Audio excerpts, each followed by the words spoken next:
So I just wanted to do a quick post this evening on a subject that I thought some of y'all who are enjoying some of the videos I've done on the guns and the outdoor things and all that, that you might have an interest in this and get a kick out of it. And it's this. I bought a new Chevy Tahoe Z71 in April of 2002. I just sold it last week, and this is April 2023, so 21 years later I sold it. It had over 405,000 miles on it, and that's on the original engine. And my friends, a lot of folks that I know over the last several years particularly, got a really big kick out of how many miles I had on that darn thing. And many people said, man, I don't know anybody that's bought a vehicle and driven it that far on the original engine. And that's what they found so interesting, if maybe a little fascinating when you think about it. It is a lot of miles. I did three things, and I'll share with you up front here for anybody that doesn't want to watch the rest of this, the story behind the old Tahoe. But I did three things that I really believe accounted for the longevity of that 5.3 liter, 326 cubic inch engine. And first off, I always let it warm up. When I started it, there probably was an exception or two in that 21 years. I can't think of one offhand, but I just had a commitment. I knew that it makes sense to let an engine warm up before you start it. I've heard that my whole life, and I decided I was going to do it with that Tahoe when I bought it. So I'd start it, even in the summer. If it's parked in the garage, I'd let it run 10, 15 seconds on an average, probably, maybe a little bit longer. And it was colder, I let it run longer. It was really cold, and especially if I was parked outside, when I started it, I might let it run for a minute or a couple of minutes, maybe, or even maybe a little bit longer than that sometimes, but depending. So I did that. The second thing I did, and maybe more importantly, is the entire life of that vehicle, I used full synthetic oil. I don't remember if I did on the first couple of oil changes, but real quickly I decided, man, I'm using full synthetic. So essentially for the entire life of that engine, full synthetic oil. And then I changed it whenever it called for it, which is under normal driving conditions on an average about 5,000 miles. So probably went 100 or 2 miles over a few times. I know I did at least a time or two, but not more than a couple hundred miles. And that only occurred whenever I was out somewhere and I couldn't get to some place to have it changed. So, and then the other thing I did is I just fixed stuff whenever it went wrong. If something went wrong with the engine or with the vehicle, I just fixed it. And I really didn't. I had a garage here locally that for at least the last several years that I really trusted. And if I took it in there and they said, hey, it needs new plug wires and plugs, which it did 6-8 months ago, I paid the money and fixed it. If it needed a new alternator, I put a new alternator in it. If it needed an AC pump, whatever, I just did it. And so those three things are the secret, particularly the first two, I believe. And I've been told that 5.3 liter engine is one of the best Chevy ever has made. I'm sure car guys would disagree. Some would greatly disagree with that.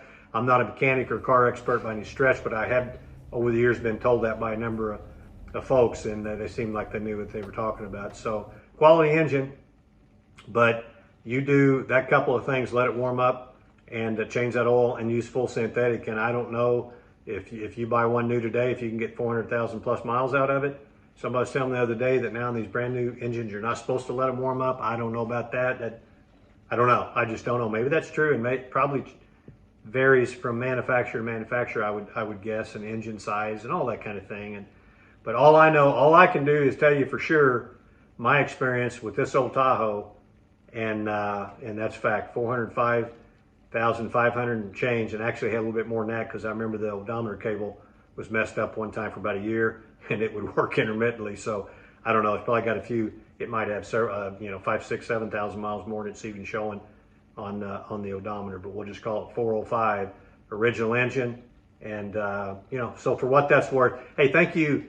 I've had some new folks sign up as subscribers, and my objective is not to do anything with this other than just share some stories and some personal experiences, and for the folks that run across this stuff who have similar interest, particularly interest in the outdoors, and not everybody has access.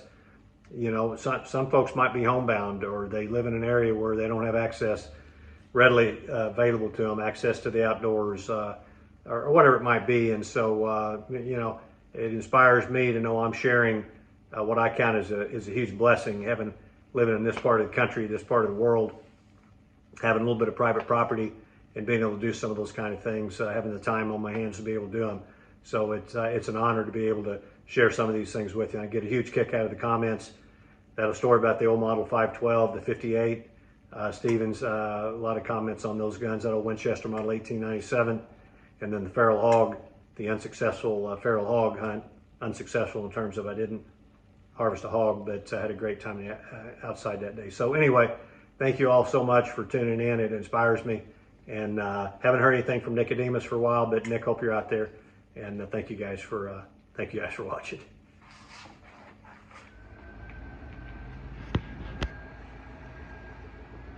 Oh.